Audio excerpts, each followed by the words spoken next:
Here is your latest Africa news.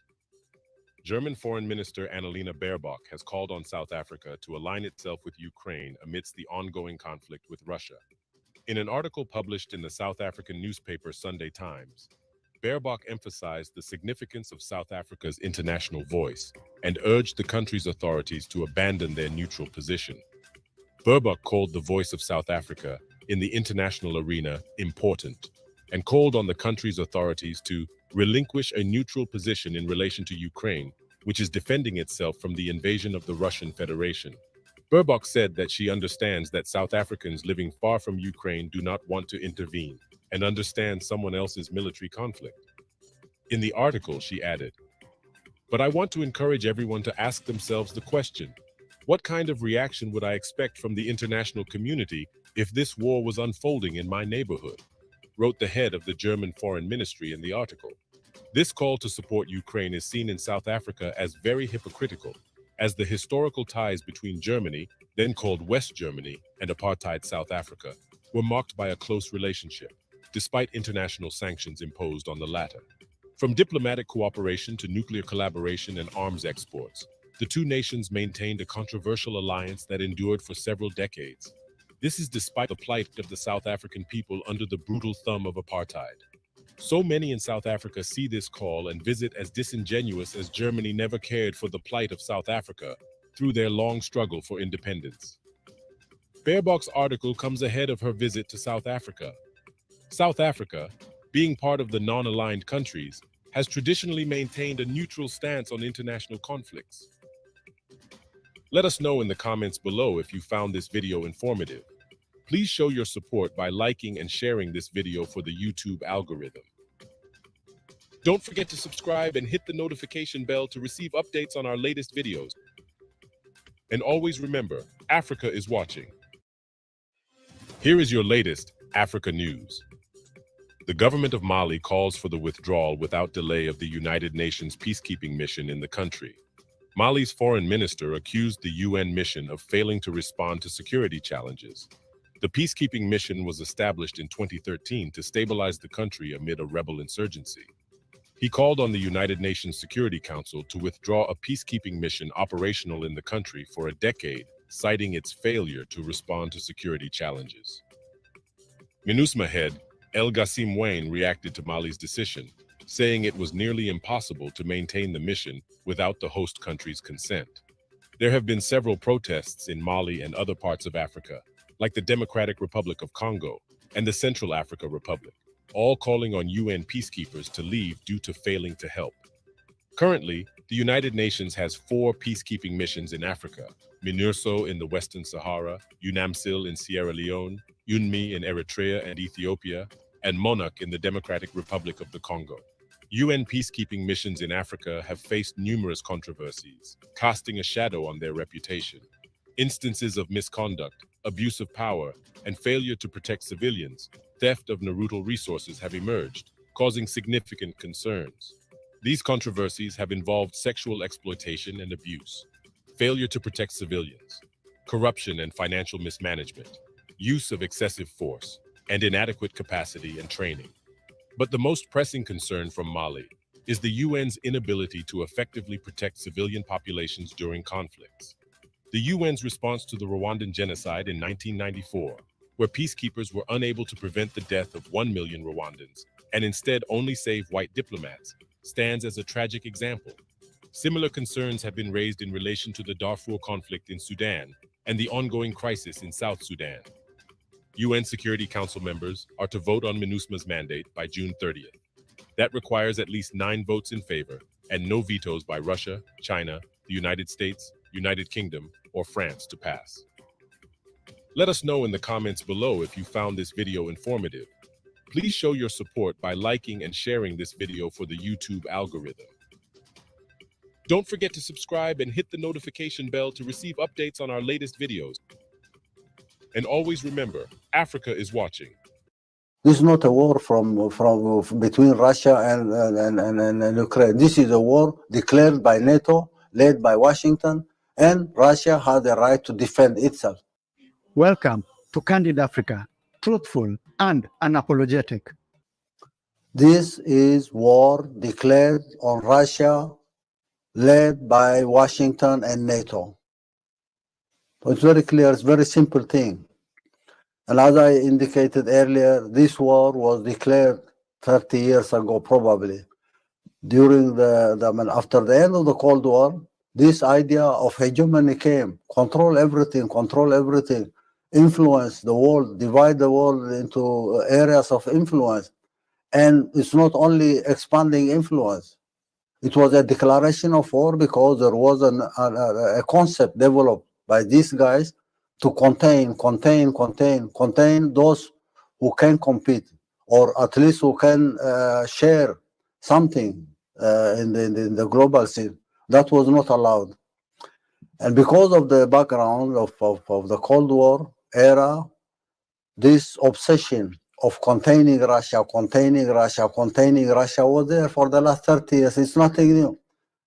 If you are containing one nation not to grow, not to compete, not to be able to make its contributions, then you are declaring war. I wouldn't be sitting here waiting for someone to contain me with sanctions, with obstructions, with the confusion, all sorts of things. This is a declaration of war. And we had our position very clear, not yesterday or the day before, but we said this is not the kind of world order that the peoples of all continents need. Nobody needs this kind of policies, hegemony, control, and not allow people to grow and work hard to change their quality of life. This idea of war in Ukraine or war between the Russian Federation and Ukraine is not true at all. This is war declared by NATO and Washington against the Russian Federation for the last 30 years. This has been going on and on and on for the last 30 years. How can you contain Russia? Not enable Russia to economically compete, not enable Russia to compete in technology, not allow Russia to compete in industries, not allow Russia to even have influence everywhere. If you have declared this war, then the war is there. It's not a war between Russia and Ukraine. For that matter, our position was clear. We were against this so-called global order or world order. We've been victims of these sanctions. It's not big nations or not powerful nations like Russia, China, or anybody else, but even those who don't bow or kneel down to this ideology of hegemony will have to be punished. Sanctions. This declaration of war will have to end. This is not a war from between Russia and Ukraine. This is a war declared by NATO, led by Washington, and Russia has the right to defend itself, not alone. It's not an isolated Russian case. This is a global issue. And we need an order, a global order or a world order that enables everybody to share, cooperate. Complementarity will have to be there. You can't contain someone, you can't contain one nation, you can't force or even use force, all sorts of coercion to subdue nations. This is not acceptable. There we have it. Let us know if you liked or hated what you heard in the comments below. In this show, we do not give you opinions. We want us to discuss below. That's the whole point of listening to a candid speech, not us imposing our opinions on you, but all of us discussing opinions. If you liked it or didn't like it, please make sure to like, subscribe, and hit the notification bell. It's the best way to show YouTube this is a good video, and you can share it to more like-minded people like you. So this has been Mekimushi from Tunacheki, and that has been your Candid Africa, truthful and unapologetic.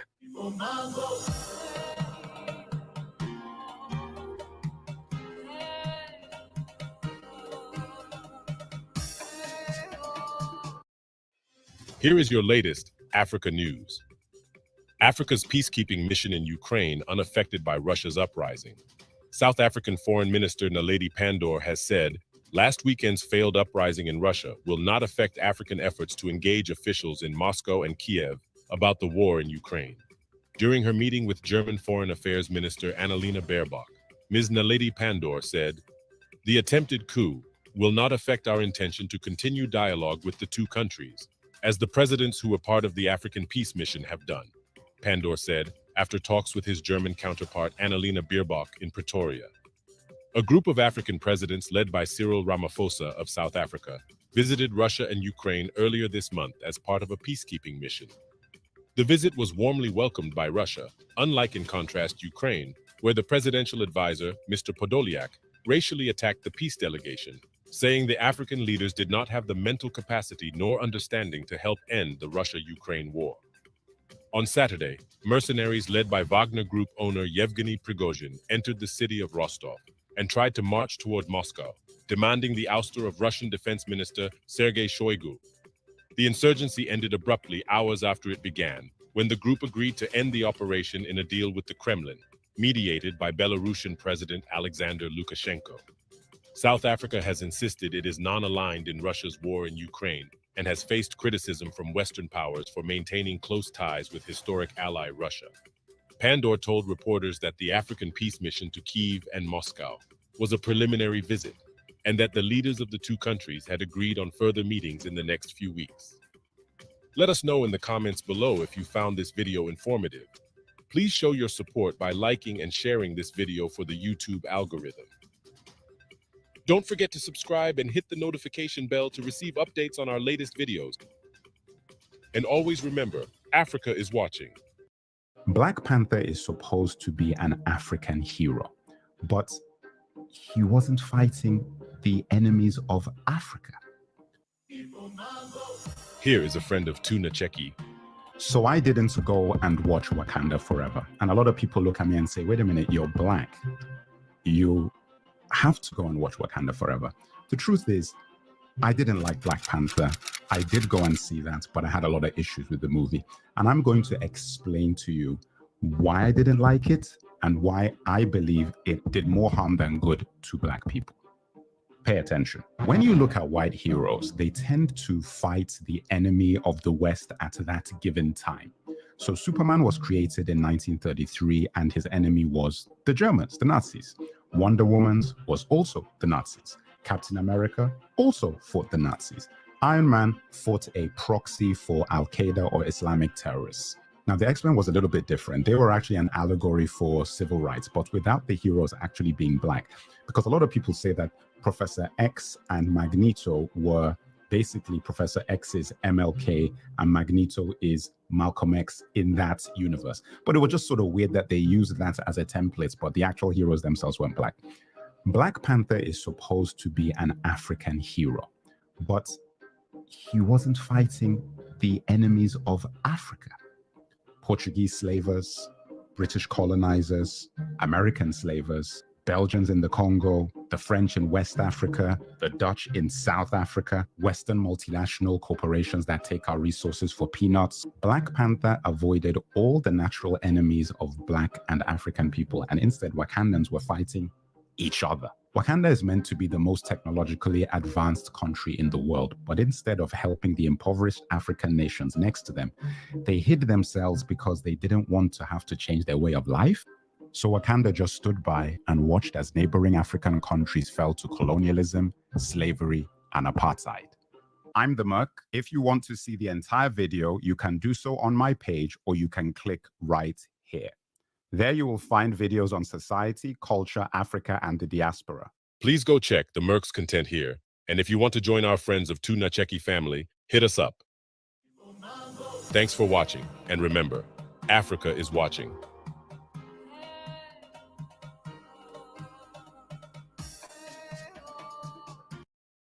Let me be abusive a little bit, President Macron, and start by doing what is necessary on behalf of our people of Zambia, because Zambia was more or less used like a guinea pig. Welcome to Candid Africa, truthful and unapologetic. One of the deliverables was for this summit, and President Macron is aware. I came down here and requested that, obviously, also the President of China, that we should ensure that by the time this summit takes place, we'll have delivered the Zambia debt restructuring project. And as at yesterday, this is one of the deliverables at this summit. Thank you to China. Thank you to France for chairing the G20 framework. Thank you to South Africa for being the deputy chair for this process, and also to all of the countries that in one way or another supported this process to reach the conclusion it did yesterday and the benefit it would deliver to other debtor countries, because Zambia was more or less used like a guinea pig. And we are now in this situation, and we hope that the lessons of that process can be learned and learned correctly and be applied to the other processes that will commence starting, I believe, following this summit. But I must also say thank you to the people of Zambia for their patience. We took this project as one of our responsibilities before we formed government as an opposition party, that debt restructuring was a critical deliverable for us. And the people of Zambia were very patient, extremely patient, pain on the other side because of the structural adjustment, the structural processes. And if there's one lesson that I want to share with other countries, that leadership is crucial at a country level, to be clear of what you want and say so to your people. The people may not support everything that's necessary. Institutional reform, consumption expenditure controls, I dare say, habits of corruption are enjoyed by many in our countries. And when you put reforms, you confront them as well.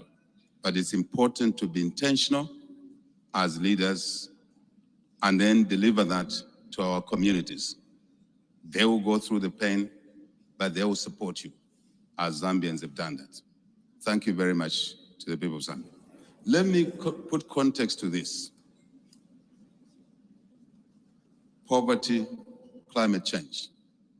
We have already argued that these are intertwined. There's no question about it. Let me draw the first aspect of the connection. Even before we talk about financing, new financing, more financing, when countries are not growing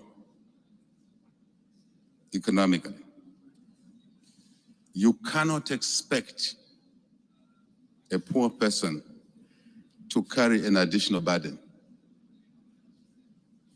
That is necessary to drive growth, to drive development.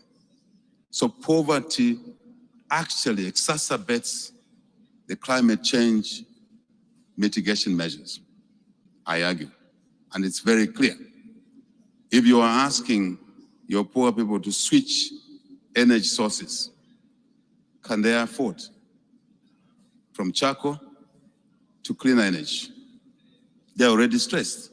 So we need to find mechanisms to support the poor in our countries, less privileged. I heard this word called poverty, the poor, but the less privileged, to be able to come through to support the changes that are required to mitigate climate change negative effects.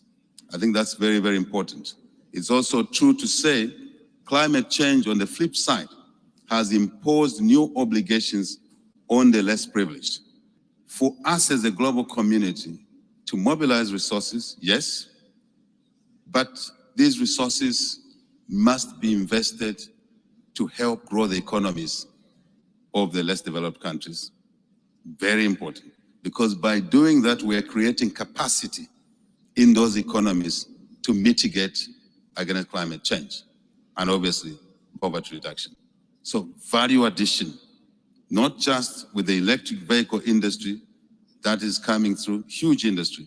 It is important, President Macron, that we look at deliberately investing in extraction, critical minerals, for example, in value adding these minerals in country. Obviously, that will help the growth side of the GDP, create jobs, business opportunities for the transactional chain in there, if I may call it that. So I think this must be deliberate as well. Rather than generic discussions, we must dive deep into the envelope and begin to say, these are requirements, these are needs, these are minimums.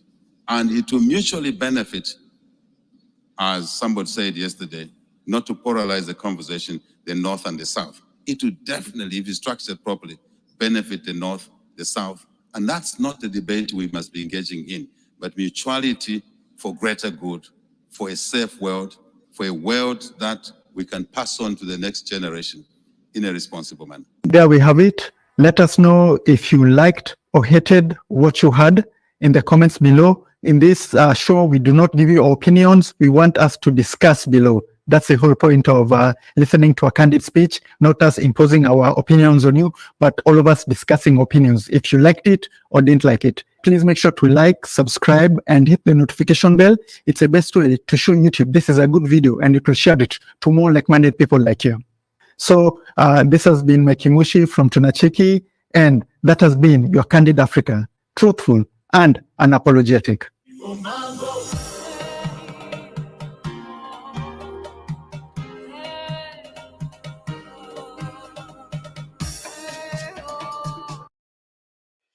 Here is your latest Africa news. Russian Foreign Ministry issues statement that Wagner's continued presence in Africa is up to African countries to decide. The paramilitary group Wagner will continue to operate in Mali and the Central African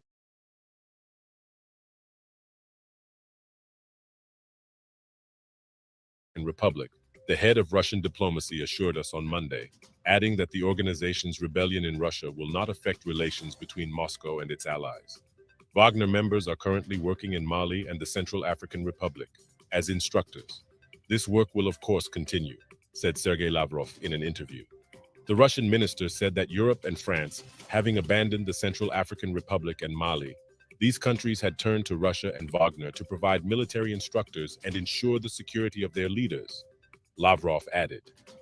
Mr. Lavrov also took the view that the armed rebellion of Wagner's leader, Yevgeny Prigozhin, and his men deployed in Ukraine would change nothing in Russia's relations with its allies. There have been many calls from foreign partners to President Vladimir Putin to express words of support, he said. For the West, Wagner is an instrument of Russian influence, designed to advance Moscow's interests and compete with those of the West in Africa. But as of now, the West is still very confused with the current situation between Wagner and the Russian government. For some African leaders, especially Central African Republic President Faustin Archange Touadera, it's another story. He owes his life to Wagner mercenaries after they put down an attempted coup in 2020 that some claimed was sponsored by France. Fidela Guanjica, a top advisor to Touadera, said Wagner's instructors came with Russia's blessing. The now disgraced Russian paramilitary company is increasingly active in Africa, particularly in Mali, where the military employs these mercenaries, and has sided diplomatically with Russia since the deterioration of its relations with France. So, what is Wagner's future in Africa? Let us know in the comments below if you found this video informative. Please show your support by liking and sharing this video for the YouTube algorithm. Don't forget to subscribe and hit the notification bell to receive updates on our latest videos. And always remember, Africa is watching. Here is your latest Africa news. After facing rejection from Russia to attend this year's BRICS meeting in Africa, French President Emmanuel Macron criticized Russia's presence on the African continent during the new Global Financing Pact summit just held in Paris. Macron stated that Moscow's influence in the region does not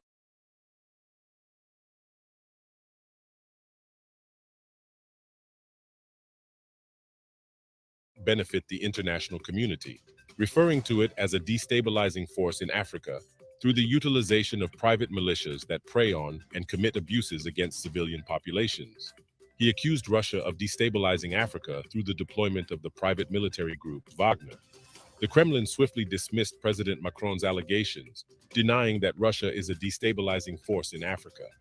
This accusation came as a surprise to many in Africa, particularly considering France's very destabilizing actions in Africa.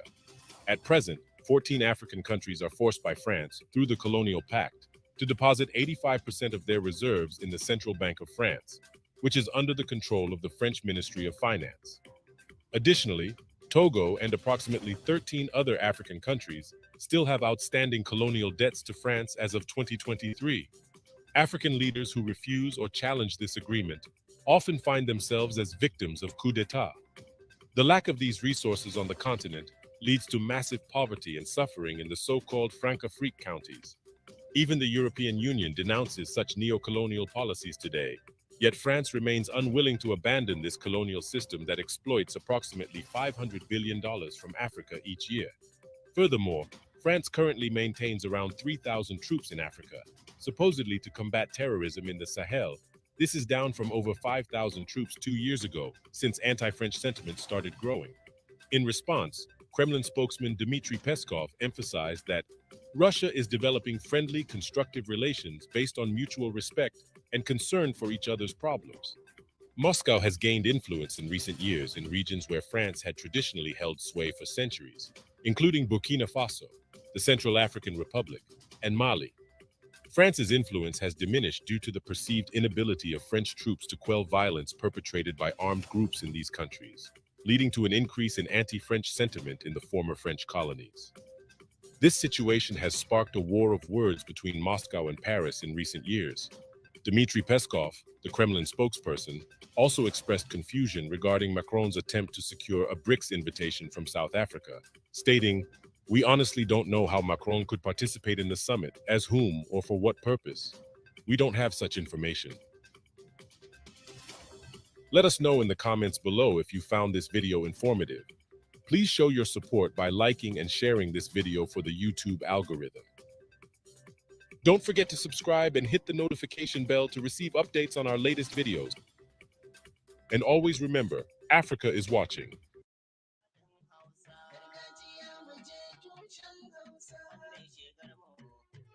Africa is a continent full of beauty. Its beauty can be seen through its places and its people. Welcome to the Amazing People of Africa series, where we take a look at some of the indigenous people of Africa. We will be exploring their lifestyles, cultures, and gaining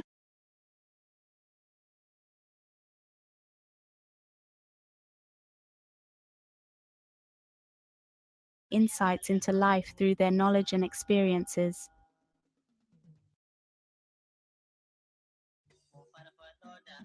In today's video, we delve into the world of the Wanzami, Africa's most talented yet unique barbers.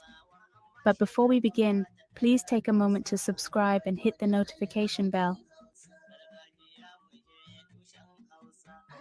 In most cases, everyone has that one barber they go to for their usual cut, the one who understands you and consistently does your hair perfectly every time. Finding your perfect barber is usually a journey, and once you find them, you stick with them like glue. In Nigeria, particularly in Hausa culture, they understand the significance of a barber more than the rest of us. The Wanzami are a traditional group of barbers originating from the Hausa culture, predominantly found in northern Nigeria. The word Wanzami is derived from the Hausa language, where Wanza means hair and ni refers to a person who possesses a particular skill or craft. Thus, Wanzami roughly translates to hair craftsmen or barbers. The Wanzami have a rich history and are renowned for their exceptional barbering skills and unique approach to hairstyling.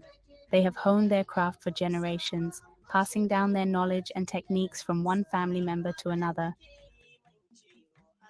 What sets them apart is their ability to blend traditional techniques with contemporary trends and traditional healing methods.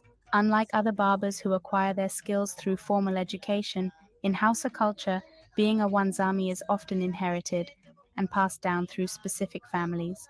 If someone is not born into the family, they must undergo rigorous training to become a Wanzami. The training typically lasts between 6 months to 2 years, during which they learn the art of hand dexterity, the preparation of medicinal solutions, and the identification and treatment of various head-related issues. Depending on the client's preferences, the Wanzami offer various services. For those seeking a regular haircut, the Wanzami skillfully remove all visible hair, tailoring the shave based on the desired style. They then use a small rag to clean the head. For clients suffering from headaches, the Wanzami employ a unique technique.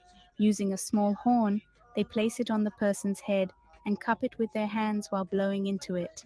After a while, the horn is removed, and a small incision is made with a razor to release any infected blood.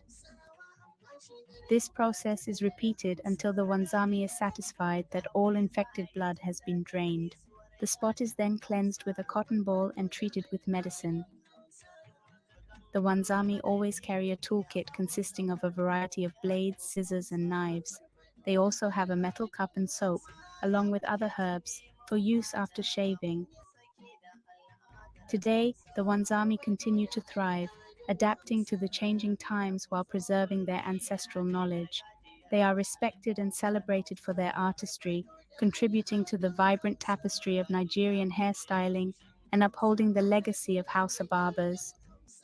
Each year, the wanzami hold rituals and festivals to showcase their talents and skills to a wider audience. Drummers and singers are employed to attract more spectators who can learn more about their beautiful and unique culture. What are your thoughts on these fascinating people and their culture? Would you consider visiting a wanzami for your next haircut? Leave a comment below and let us know.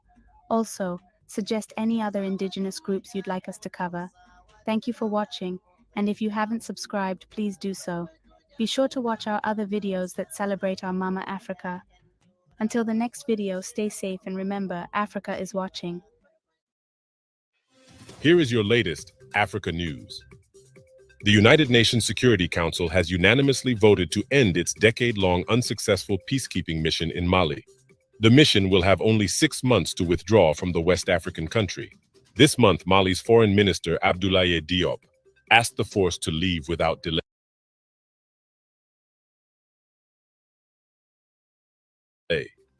Mali also kicked out French troops in 2022.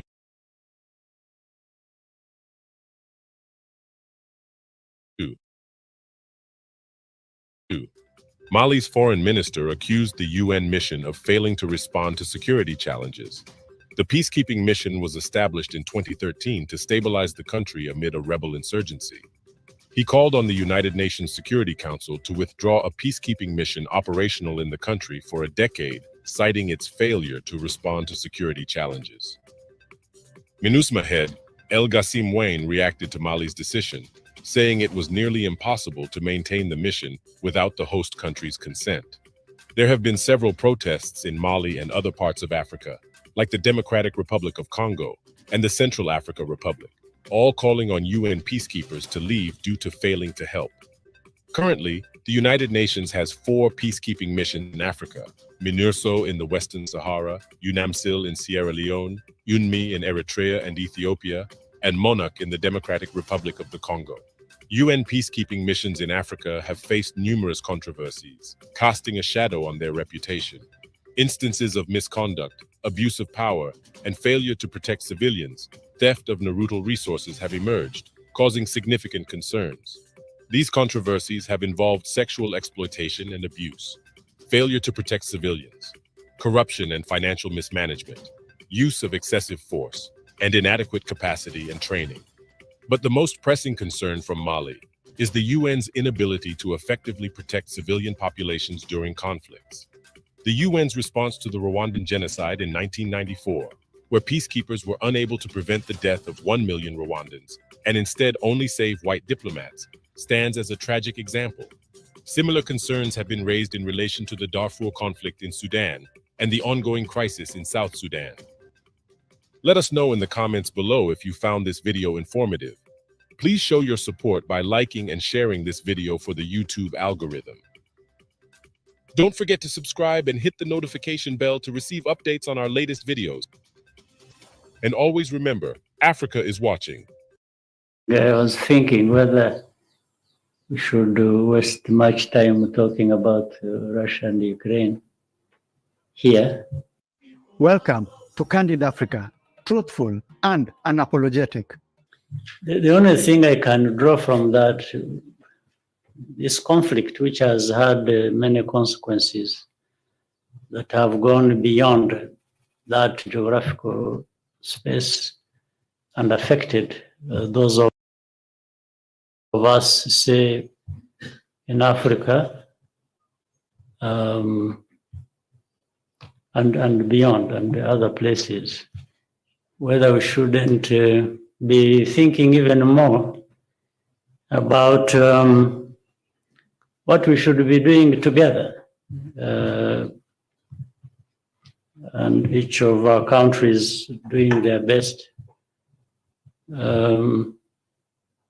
to make the kinds of investments that will enable us to survive no matter what conflict in other places. As of course we wish to have no such a conflict, so even to end them where they are, but to primarily survive the consequences of that. For example, everyone has heard of shortage of grains, of fertilizer, all kinds of things that we need for food or input into our agricultural systems. So can we build resilient economies and have these sectors so that, because we can grow grains, you can have grains to feed Zambia, Rwanda, and the rest of Africa, especially given the agreements we have signed and the vision we share of self-sufficiency, so that we are able to weather the storm that comes from different parts of the. This is really my, for me, what would be more important, but this is not to sort of belittle or minimize the importance of the effort. You, the leaders of our continent, attempted to contribute to the peace that is required in that part of the world, but also benefiting the rest of the world. But I think putting them in terms of hierarchy, for me, the other one is more important, because even if you solve this problem, it doesn't matter that there is likely to be another conflict somewhere else. As we have seen, I'm talking as a student of history, or an observer who sees what happens in real life. So instead of running after one problem and trying to address it, which is necessary to do whenever that is required, but more important, running after these efforts to prevent by creating resilience in our governance, in our economies, in our productivity. And I think this is where, but it doesn't stop people trying to do something whenever and wherever they can to try and bring to an end any conflict like that, even before it affects our economies. It consumes people's lives in their thousands and really causes tragedies and the devastation. But so I'm not sure.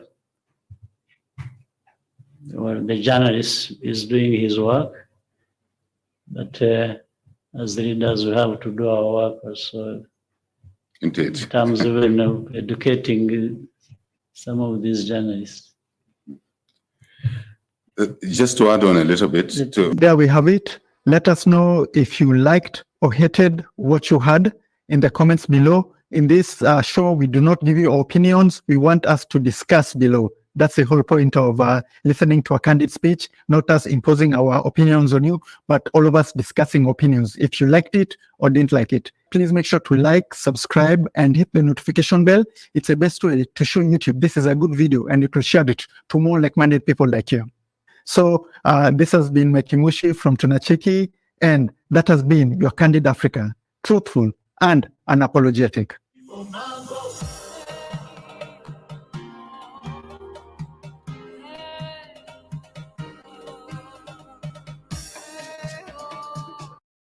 When there's protests in Africa, everybody, the whole world knows. But when there's protests in Europe, it's like a secret. Nobody is supposed to know.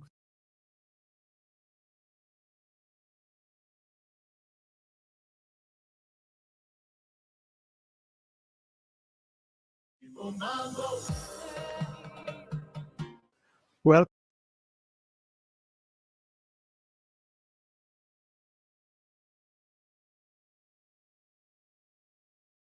welcome to Tunacheki's Africa React. I'm your host, Mekimushi, and this is a show where we go online and react to viral videos concerning the African continent.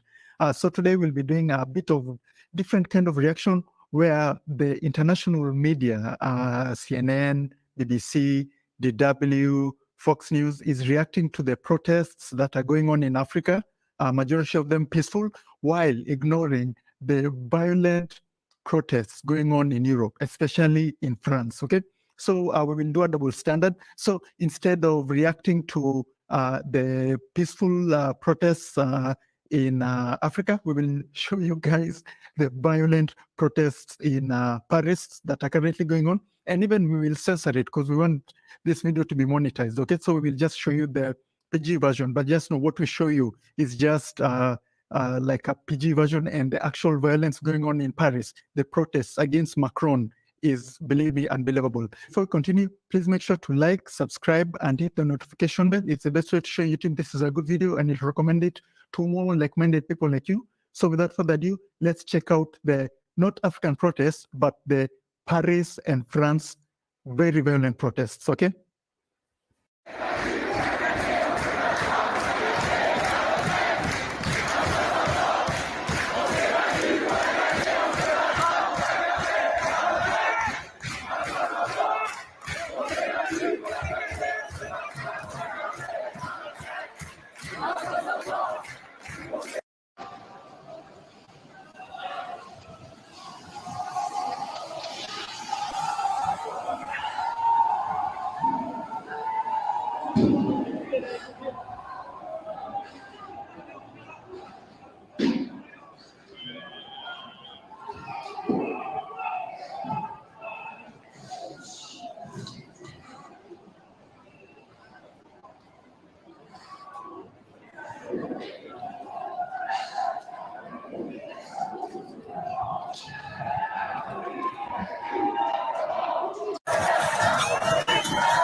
Okay, that's just some of the protests are going on in Paris and in Europe. Okay, so let's discuss. Let me give you a bit of background. So for African countries, Kenya, South Africa, Tunisia, and Nigeria decided it will be a protest day to protest the hardships in the country and the current problems they're having in the country.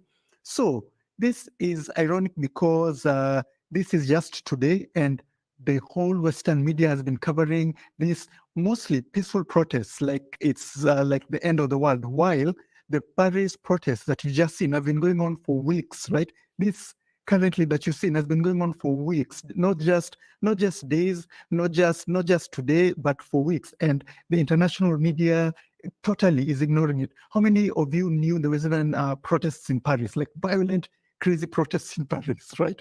So this is the kind of double standards that we are really sick of as Africans, and those people who in Western media should really be ashamed and sick to the bone for how they portray Africa. Like with the protesters, we are the violent one. No, believe me, the protests in France and in Paris are violent, like deadly violent, okay? And then the police reaction to these protests have been violent, deadly, and see how these Europeans, these free Europeans, these free Westerners treat their people democracy. Man, they're beating this case up like animals, right? Come on. So this has been our quick Africa React to the double standards when there's protests in Africa.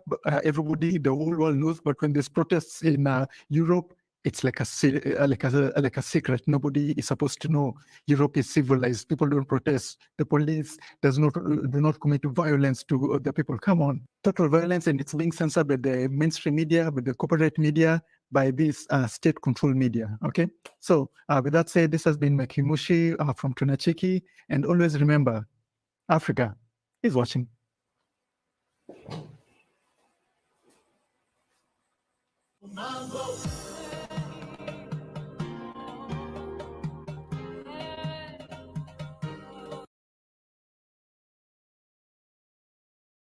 I think I will join those who are standing. I don't know the criteria, but let me join. Thank you very much, and let me appreciate my brother Macron for putting this. How dare you? So with that said, thank you for everybody who tuned in. We appreciate you guys. As always, please share this video after it finishes to friends and family. Please like this video. It really helps us with the YouTube algorithm. That's how YouTube knows it's a good video, and it will keep recommending it to more people, spreading our message, okay? So we really appreciate you guys. And as always, it's been me, Makimushi from Tunachiki, and Africa is watching. Bye, guys.